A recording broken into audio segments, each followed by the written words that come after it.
Hello, we now move on to the uh, 25th module of the course in applied linguistics, which is a part of the e-Pathshala program of the UGC in linguistics.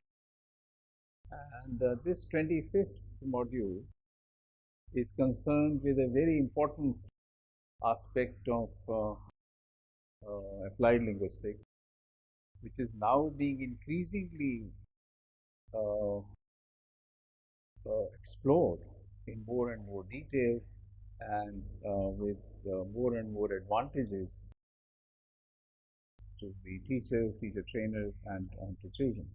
This is the interface between language and education. Now, we have talked about materials, methods, learning theories, assessment, and various aspects of applied linguistics, particularly in the context of language teaching.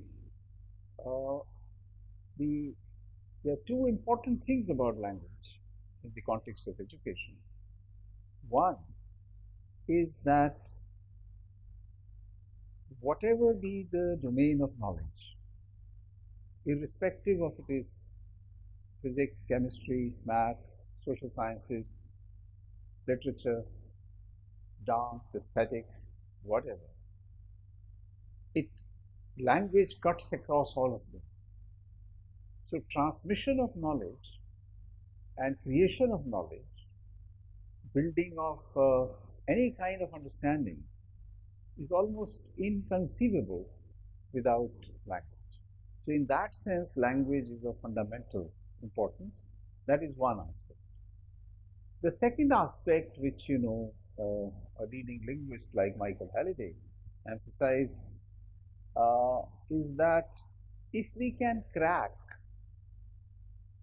the question of the acquisition of language, then we will be able to crack the processes through which children acquire knowledge. Because this is something that people don't appreciate, that language is a kind of knowledge, is a kind of knowledge system, but a kind of knowledge system which children construct effortlessly and subconsciously. And that system is there, and it gets articulated in different situations. If there is time, they can't state the rules that they have, but there is overwhelming, incontrovertible evidence that they at some level know those rules. So that is why I think language is, these are two major reasons for which language is of such central significance in the case of education. And the third aspect, because of which I think language, when seen as multilinguality, as I have been talking about it in this course and elsewhere, where we say that multilingualism available in the class can be used as a resource, one of the things that can be done during that process is to do in a sort of very miniature way what linguists normally do. Compare, elicit data, classify it, categorize it, build hypotheses about the data, make rules, verify the rules.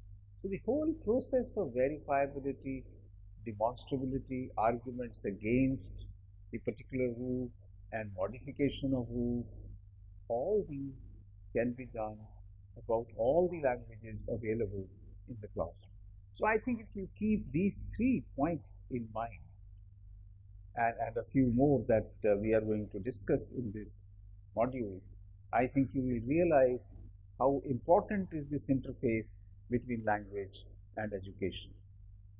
You see, the unfortunate thing is that although school is a kind of mini society, school is a kind of reflection of the mini of a society in various aspects in terms of caste, color, creed, socioeconomic background, different dimensions of children, different different levels of abilities, different kinds of abilities. So all these get together in the school. But on the other hand, there is a major disjunction between home and school, between street and school. The disjunction is also in terms of language. The language of home, perhaps in over 70, 85, 80% cases, is not the language of the home or the languages of home, it is some other language. So that is the first major disjunction that takes place.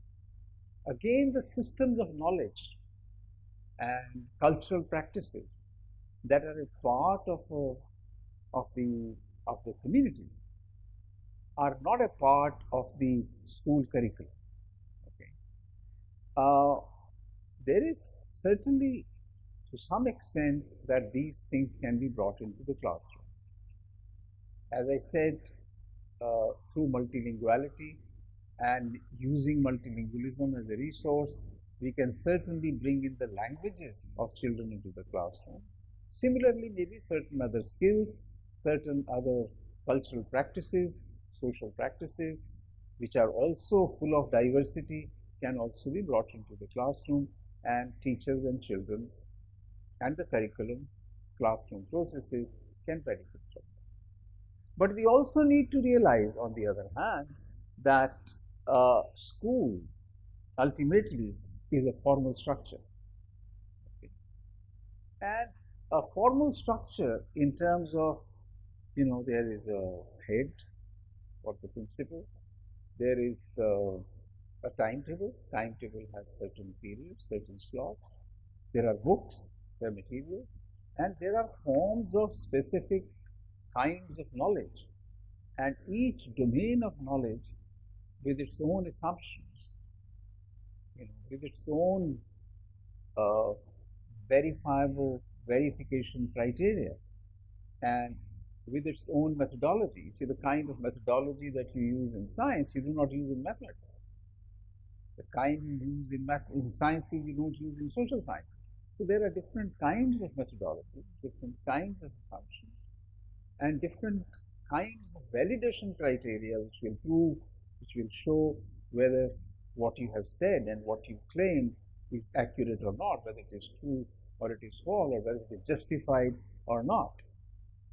So children need to be exposed to all those systems of knowledge, and they may not be transacted in the society in as scientific a way as they have to be done in the formal space.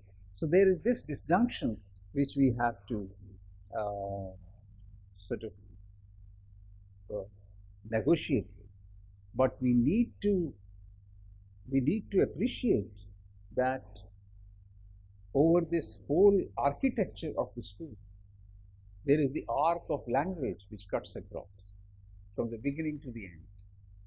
And this arc of language, which I have been trying to explain from the beginning of this course, is, on the one hand, highly rule-governed, very close to the universal grammar blueprint, and on the other hand, very fluid, highly variable, highly diverse.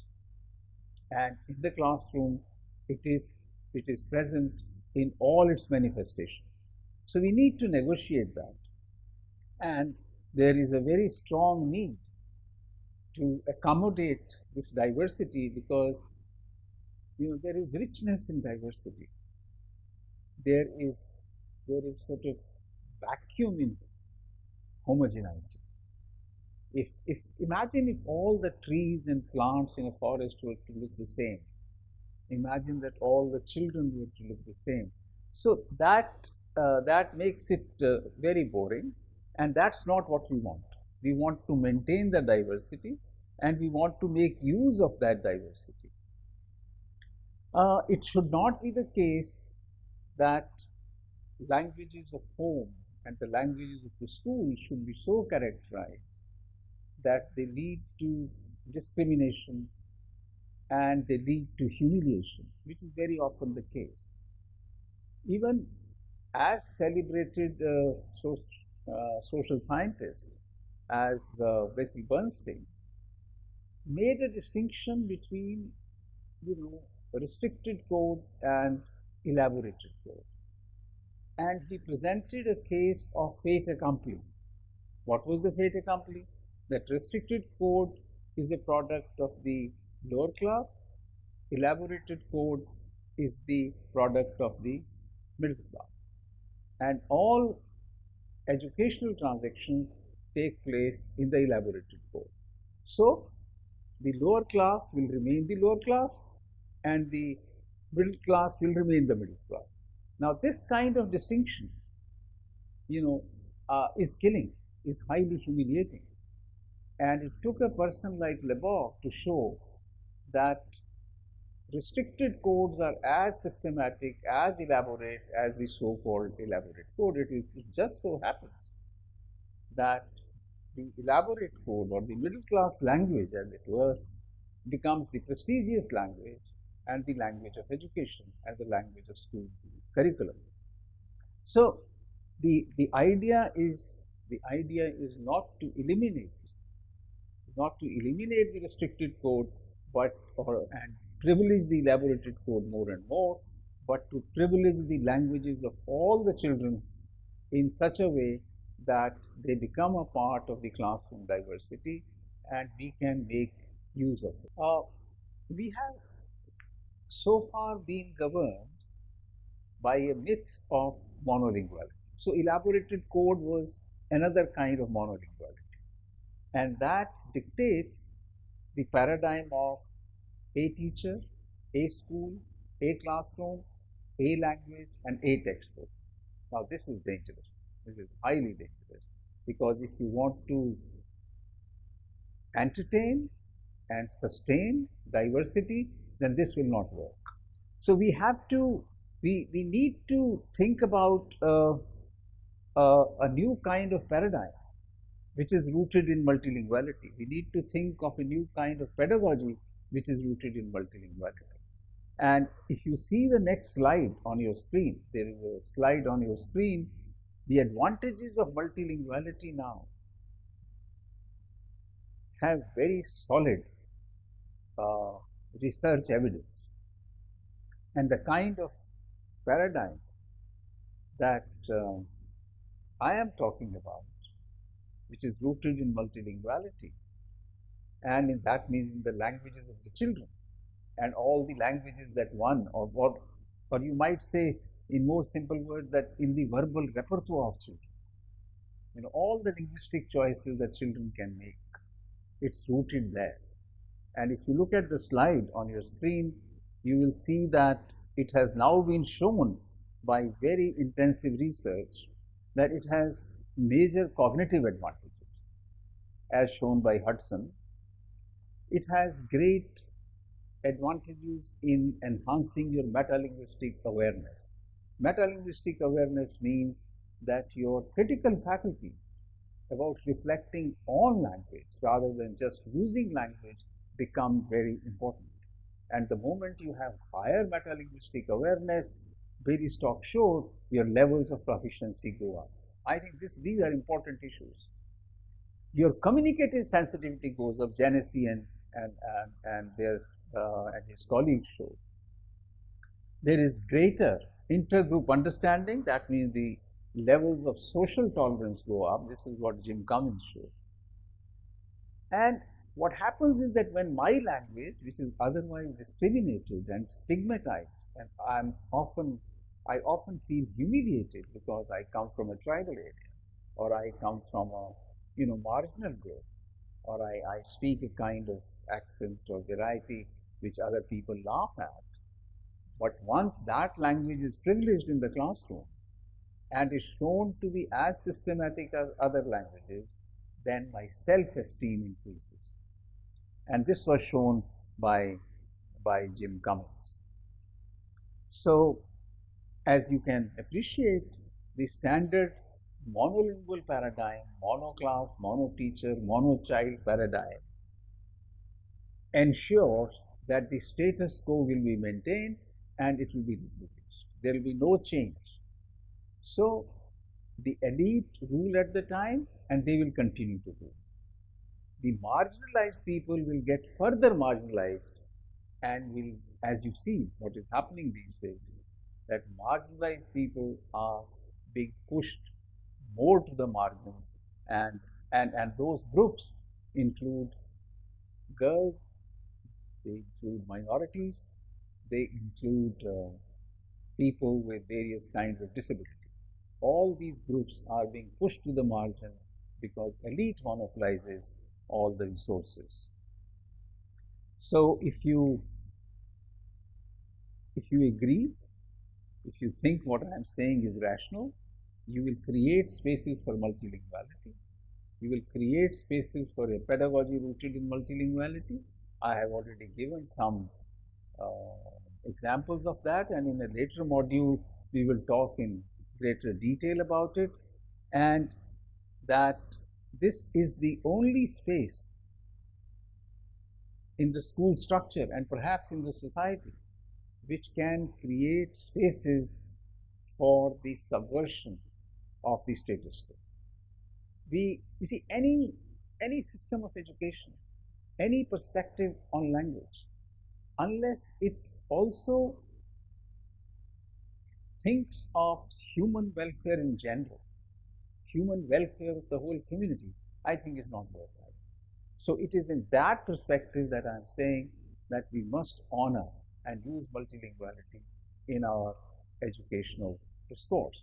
And this is the major thrust of the interface, so far I am concerned, between the language and education area of applied linguistics. Thank you very much.